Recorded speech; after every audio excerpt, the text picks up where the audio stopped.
लोहार का काम है लोहे का चीज बनाना। वैसे एमएलए एमपी का काम क्या है? एमएलए एमपी को हमारे संविधान में उनको कानून निर्माता कहते हैं। क्या कहते हैं?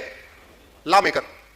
तो जैसे लोहार का काम है ईमानदारी से अपना वो बनाना लोहे का सामान, कुम्हार का काम है ईमानदारी से मिट्टी का बर्तन बनाना, वैसे एमएलए एमपी का क्या काम होगा? ईमानदारी से। तो जब ड्राइवर का काम है अच्छी तरीके गाड़ी चलाना, तो सांसद विधायक का क्या काम है? अच्छी तरीके कानून बनाना। क्या काम है? वैसे आज थोड़ी दिक्कत आ रही होगी, संघ की पद्धति में ये नहीं होता कि लगातार सवाल जवाब हो, लेकिन मेरा तरीका यह है, थोड़ा मैं ऐसे बात करता हूं, तो मैं आपसे आग्रह कर रहा हूं खुल के बोलते जाइए। आपको एक घंटे पता नहीं चलेगा कैसे बीत गया, मुझे भी नहीं पता चलेगा। तो जैसे ड्राइवर का काम है अच्छी तरीके गाड़ी चलाना, ऐसे एमएलए एमपी का क्या काम है? अच्छी तरीके के। अब घटिया कानून बनाना कि बढ़िया कानून बनाना? बढ़िया कानून बनाने का मतलब विश्व का सबसे बढ़िया कानून बनाना। अरे जब हम वर्ल्ड क्लास हाईवे बना सकते हैं, वर्ल्ड क्लास एयरपोर्ट बना सकते हैं, हमारे वैज्ञानिक चंद्रमा पे जा सकते हैं, हम वर्ल्ड क्लास की मिसाइल बना सकते हैं, अग्नि मिसाइल बना सकते हैं, तो हम वर्ल्ड क्लास कानून क्यों नहीं बना सकते जिसमें कोई लागत भी नहीं आएगी? कोई लागत है क्या कानून बनाने में? लेकिन दुर्भाग्यवश वो काम हुआ नहीं। ये मेरे हाथ में अमेरिका का फेडरल पिनल कोड है। जैसे भारत में इंडियन पिनल कोड चलता है, ऐसे अमेरिका में फेडरल पिनल कोड चलता है। दिख रहा होगा सबको। अब जरा सोचिए हमारे देश में पिछले 75 साल में हुआ क्या, और इसको विमर्श में लाना जरूरी क्यों है? भारत की जनसंख्या अमेरिका की लगभग 5 गुना ज्यादा। कितनी? 5 गुना। भारत में अपराध अमेरिका का लगभग 5 गुना ज्यादा। लेकिन भारत के इंडियन पिनल कोड में केवल 23 चैप्टर हैं, 23 चैप्टर। अमेरिका के फेडरल पिनल कोड में जहां की अपराध भी कम है, जनसंख्या भी कम है, 123 चैप्टर। कितने चैप्टर? 123। तो भारत में 23 चैप्टर, अमेरिका में 123 चैप्टर। अब इस चैप्टर का डिफरेंस क्या समझिए। भारत के इंडियन पिनल कोड में अपहरण करने पे 7 साल की सजा है, सेक्शन 363 है किडनैपिंग। मैक्सिमम सजा कितनी? 7 साल। एक आदमी को किडनैप करो तो भी 7 साल, 2 को करो तो भी 7 साल, 10 को करो 30 तो भी 7 साल। अमेरिका के फेडरल पिनल कोड में किडनैपिंग की सजा मिनिमम 50 साल है। कितनी है? और किडनैपिंग के बाद मर्डर कर दिया तो फांसी भी है। और एक को किडनैप किया तो 50 साल, 2 को किडनैप किया तो 100 साल, 3 को किडनैप किया तो 150 साल, 4 को किडनैप किया तो 250 साल, 5 को किया तो अमेरिका में किडनैपिंग पे हजार साल सजा होती है। आदमी जिंदा नहीं रहता, अलग बात है, लेकिन मैसेज देने के लिए, लोगों के दिमाग में टेरर देने के लिए, ये बताने के लिए कि तुमने बहुत बड़ा अपराध किया है, समाज को बताने के लिए कि इस परिवार के लड़के ने इतना बड़ा अपराध किया था, सजा को 2000 साल, 3000 साल, 5000 साल, 10000 साल, 90000 साल, 1 लाख साल तक की सजा होती है। अब ये बताइए किडनैपिंग वहां रुकेगी कि यहां रुकेगी? जोर से बोलिए। अब जब किडनैपिंग वहां रुकेगी तो व्यापार वहां बढ़ेगा कि यहां बढ़ेगा? क्योंकि व्यापारियों को सबसे पहले सुरक्षित स्थान चाहिए। तो अगर हम अच्छा कानून बना दें, मेरा ऐसे मानना है कि 2% जीडीपी तो भारत कैसे बढ़ जाएगी? केवल जुडिशियल रिफॉर्म कर दे, अपराध अच्छा कठोर बना दे, मुकदमे का फैसला फटाफट करना शुरू कर दे।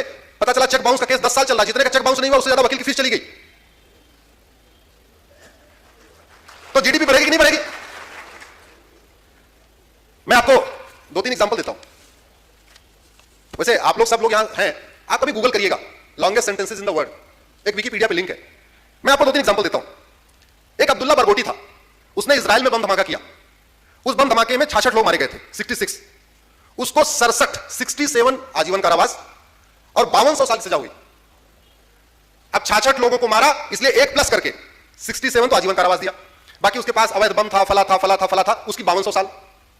हमारे यहां मुंबई बम ब्लास्ट में 300 से ज्यादा लोग मारे गए थे, फांसी केवल 1 को हुई थी। उसको सप्लाई पहुंचाने वाले, उसकी मदद करने वाले, उसका डॉक्यूमेंट बनाने वाले, किसी को फांसी हुई, किसी को आजीवन कारावास हुआ। अब ये बताइए वो सुरक्षित इजराइल रहेगा, भारत रहेगा? अब कानून बनाना किसका काम? किसका काम? टर्की में एक बंदे ने मर्डर किया था, 39 लोगों को उसने बम ब्लास्ट किया, 39 लोग मरे, इसलिए 40 आजीवन कारावास और 1300 साल सजा। मैक्सिको में एक बंदे ने चिटफंड कंपनी बनाई। चिटफंड कंपनी खुद बनाते रहते कि भाई ज्यादा ब्याज देंगे, 100 रुपए लगाओ, साल में 200 पाओ, ऐसा स्कीम लॉन्च करते हैं। मैक्सिको में ऐसे उसने स्कीम बनाई, 16000 लोगों का पैसा लेके वो चंपत हो गया। उसको 1,41,000 साल की सजा हुई। कितनी? जोर से बोलिए। अब ये बताइए मैक्सिको में कोई दोबारा चिटफंड कंपनी बनाएगा फर्जी वाली? नहीं बनाएगा। तो मेरा ये कहना है, चलै स्वधर्म निरति श्रुति नीति। सब अपना अपने धर्म के अनुसार अपना अपना काम करें। व्यापारी अपने धर्म का पालन करें, डॉक्टर अपने धर्म का पालन करें, टीचर अपने धर्म का पालन करें, वैसे सांसद विधायक अपने धर्म का पालन करें। और उनका पहला धर्म है विश्व का सर्वोत्तम कानून भारत में बनाना, हर कानून को विश्व का सर्वोत्तम कानून बनाना। अनफॉर्चुनेटली हम हर चीज में देखते हैं कि मेरे पास ये वाला लड़ाकू विमान है तो फ्रांस के पास क्या है, हमारे पास ये वाली मिसाइल है तो पाकिस्तान के पास क्या है, अमेरिका के पास क्या है। अमेरिका से हम सामान खरीदते हैं, सिंगापुर से सामान खरीदते हैं, पता नहीं हजार करोड़ रुपए देके अमेरिका, फ्रांस, सिंगापुर, जापान सामान खरीदते हैं। कभी उनके कानूनों को मुफ्त में भी नहीं लेते। अगर हम ये फेडरल पिनल कोड की कॉपी पेस्ट मार दें इंडिया में, अमेरिका पैसा मांगेगा क्या? मांगेगा। अपराध कम होगा कि नहीं? ये ड्यूटी किसकी है? चलै स्वधर्म निरति श्रुति। हमें अपने माननीय सांसदों से आज मैं इस धर्म नगरी से आग्रह करता हूं, अपने धर्म का पालन करिए, भारत के प्रत्येक कानून को विश्व का सर्वोत्तम कानून बनाइए, तभी भारत विश्व गुरु बन पाएगा।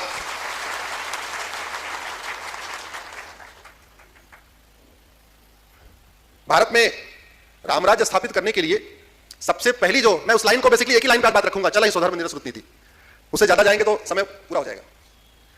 जब हम रामराज्य की बात करते हैं तो जो सबसे पहला उदाहरण आता है रामराज्य का, जो हमारे संविधान में भी है, चूंकि चर्चा संविधान की हो रही है, मानव इतिहास में सबसे पहले इक्वलिटी, जस्टिस, लिबर्टी, फ्रेटर्निटी जो हमारे संविधान में है, समता, समानता, समरसता, इसको इफेक्टिवली लागू करने वाले भगवान राम है। भगवान राम ने ऐसी व्यवस्था किया, मंत्री का बच्चा हो या संतरी का, किताब एक होगी, अलग अलग किताब नहीं होगी। आज की डेट में मुझे लगता है इंदौर में ही जो डीपीएस में पढ़ता होगा उसकी किताब अलग, जो यहां बच्चा पढ़ता होगा उसकी किताब अलग, बाल मंदिर वाले की किताब अलग, 10,000 रुपए फीस देने वाले की किताब अलग, 5,000 रुपए फीस देने वाले की किताब अलग, 2,000 रुपए फीस देने वाले की किताब अलग, सरकारी स्कूल वाले की अलग किताब। और संविधान क्या कहता है? सबको समान अवसर मिलना चाहिए। सबको समान अवसर कैसे मिलेगा? जब आपका एग्जाम एक, इंजीनियरिंग का एक एग्जाम, मेडिकल का एक एग्जाम, क्लैट का एक एग्जाम, बैंक का एक एग्जाम, रेलवे का एक एग्जाम, आईएएस का एक एग्जाम, पीपीएस का, एमपी जो पीएससी उसका एक एग्जाम। जब एग्जाम एक है, किताब अलग अलग है, इक्वल अपॉर्चुनिटी कैसे मिलेगी भाई? या तो ऐसे करो, इंजीनियरिंग का एक पेपर सीबीएसई बोर्ड के हिसाब से बनाओ, एक पेपर आईसीएसई बोर्ड के हिसाब से बनाओ, एक पेपर एमपी बोर्ड के हिसाब से बनाओ, तब तो बात समझ में आती है। लेकिन जब पेपर एक है तो सिलेबस एक क्यों नहीं होना चाहिए? होना चाहिए कि नहीं होना चाहिए? गरीब और अमीर के बच्चे की किताब एक हो जाए, सबसे बढ़िया सामाजिक समरसता उससे आएगी। सबसे बढ़िया जो क्लास है वो खत्म होगी। जब मेरा बेटा, मेरे ड्राइवर का बेटा, मेरे काम वाली का बेटा, तीनों एक किताब पढ़ेंगे, तब जाके सामाजिक समरसता आएगी, ज्यादा अच्छी तरीके आएगी, ज्यादा इफेक्टिव आएगी। तो कॉमन सिलेबस लागू करने से जातिवाद टूटेगा, भाषावाद खत्म होगा, क्षेत्रवाद खत्म होगा, अलगाववाद खत्म होगा, कट्टरवाद खत्म होगा, मजहबी उन्माद खत्म होगा, और मैं तो कहता हूं जिहाद भी खत्म होगा। एक बहुत बड़ा खतरा जिहाद है। नफरत तो सिखाई जा रही है स्कूलों में, समाधान बहुत आसान है। राइट टू एजुकेशन है, उसमें एक शब्द जोड़िए, राइट टू इक्वल एजुकेशन बनाइए, ये राइट टू इक्वल एजुकेशन बनाइए, one nation one education board बनाइए, वन नेशन वन सिलेबस लागू करिए। जीएसटी वाले है यहां पे भाई। व्यापारियों से मैं पूछना चाहता हूं, आपने जीएसटी को संभाल लिया, चल रहा है ना, थोड़ी दिक्कत आई, तकलीफ आई, लेकिन हो गया इंप्लीमेंट ना। इस देश में सबसे कठिन काम था वन नेशन वन टैक्स लागू करना, जीएसटी लागू करना सबसे कठिन काम था। One nation one education, one nation one syllabus, तो उसमें 10% भी मेहनत नहीं लगेगी, आराम से लागू हो जाएगा। जैसे जीएसटी काउंसिल है, एजुकेशन काउंसिल बना दीजिए, जीएसटी का चेयरमैन होता है, एजुकेशन काउंसिल का चेयरमैन, सारे राज्यों के शिक्षा मंत्री उसके मेंबर, मिलकर बैठ के बना लीजिए। फिजिक्स, भाई फिजिक्स का सिलेबस पूरे देश का एक हो सकता है, केमिस्ट्री का एक हो सकता है, जूलॉजी का एक हो सकता है, बॉटनी का हो सकता है, आपका हिंदी का एक हो सकता है, आपका इंग्लिश का एक हो सकता है, आपका संस्कृत का एक हो सकता है, आपका हिस्ट्री का चलो थोड़ा बहुत चेंज होगा, एमपी की हिस्ट्री थोड़ी अलग हो सकती है, यूपी की हिस्ट्री अलग हो सकती है। तो ठीक है भाई, 10 किताब पढ़ाना है तो 7 किताब कॉमन कर दीजिए, 3 किताब राज्यों पे छोड़ दीजिए कि भाई एमपी वाला 3 किताब अपनी अलग पढ़ा ले, यूपी वाला 3 किताब अलग पढ़ा ले। लेकिन 7 किताब तो कॉमन हो सकती नहीं हो सकती? हो सकती नहीं है? हो सकती है, तो लागू क्यों नहीं हो रहा है? फायदा है कि नहीं है? नहीं, पीआईएल है, वो कह रहे पीआईएल लागू कर दी, पीआईएल है इसकी, पीआईएल तो है, लेकिन सब पीआईएल से नहीं होगा। समस्या का समाधान जब तीनों स्थानों पे एक साथ चलता है, सड़क, संसद, सुप्रीम कोर्ट में, तो ज्यादा तेजी के साथ होता है। तो जैसे सुप्रीम कोर्ट मेरी पीआईएल है, लेकिन संसद में लोग उसको उठाएं और ऐसे बौद्धिक परिचर्चा हो, पूरे समाज में इसका मैसेज जाए, हाँ भाई कॉमन सिलेबस अलग अलग क्यों? इंदौर में इतने सिलेबस क्यों? इंदौर का बच्चा, भोपाल का बच्चा अलग किताब क्यों पढ़े? ईडब्ल्यूएस, बीपीएल अलग अलग किताब क्यों पढ़े? सेठ जी का लड़का और ड्राइवर लड़के की किताब अलग क्यों? किताब तो एक हो सकती है। बंगाल वाला बंगाली में पढ़े, महाराष्ट्र वाला मराठी में पढ़े, गुजरात वाला गुजराती में पढ़े, वो बात तो समझ में आती है, लेकिन किताब अलग अलग क्यों? ये हो सकता है, आराम से हो सकता है, लेकिन इस पे एक विमर्श की जरूरत है। तो आप सब लोगों से मेरा आग्रह है, इन चीजों पे समझना, बोलना, लिखना शुरू करिए। और इसका सबसे बढ़िया स्थान है, 3 तो मैंने बताया, सड़क, संसद, सुप्रीम कोर्ट। जो चौथा इफेक्टिव माध्यम है वो है सोशल मीडिया। आप में से कितने लोग सोशल मीडिया यूज करते हैं? हाथ खड़ा करिए। बहुत सब लोग करते हैं। कितने लोग फेसबुक यूज करते हैं? लगभग। जो नहीं करते, मैं कह रहा हूं फेसबुक अकाउंट बना लीजिए भाई। एक फेसबुक पे 5,000 फ्रेंड बन सकते हैं। इस हाल में कई 100 लोग बैठे हुए। अब अगर जितने लोग बैठे हैं सब 5,000 फ्रेंड बना ले, तो आपकी बात करोड़ों तक पहुंचेगी। अगर 1,000 आदमी 5,000 फ्रेंड बना ले, तो आपकी सीधे सीधे 5 करोड़ तक पहुंच गई। तो आज जो बात अभी हम यहां कर रहे हैं, ये कल तक 5 करोड़ लोग तक पहुंच जाएगी। तो विमर्श खड़ा हुआ कि नहीं खड़ा हुआ? तो मैं ये कह रहा हूं, फेसबुक को केवल बर्थडे केक सेलिब्रेट करने, अपनी फोटो डालने, सेल्फी डालने, वो करिए, अच्छी बात है, वो भी करना चाहिए, लेकिन राष्ट्र निर्माण में उसका यूज करिए। राष्ट्र निर्माण में ये यूज है, अच्छी बातों को शेयर करिए। आप अच्छी बात नहीं लिखोगे तो लोग गलत बात शेयर करने के लिए तैयार बैठे हुए। तो गलत बात कम हो, अच्छी बात ज्यादा हो, धर्म की जय हो, अधर्म का नाश हो, तभी तो प्राणियों में सद्भावना आएगी। तो धर्म का जय हो तब जब धर्म की बात ज्यादा से ज्यादा हो। और माध्यम में आपको बताया, घर बैठे बैठे 10 मिनट के अंदर अपनी बात कह दीजिए, बंगाल में आपका कोई दोस्त देख लेगा। यह भी हो सकता है आपकी छोटी सी बात धीरे धीरे सांसद जी तक पहुंच जाए, किसी विधायक तक पहुंच जाए।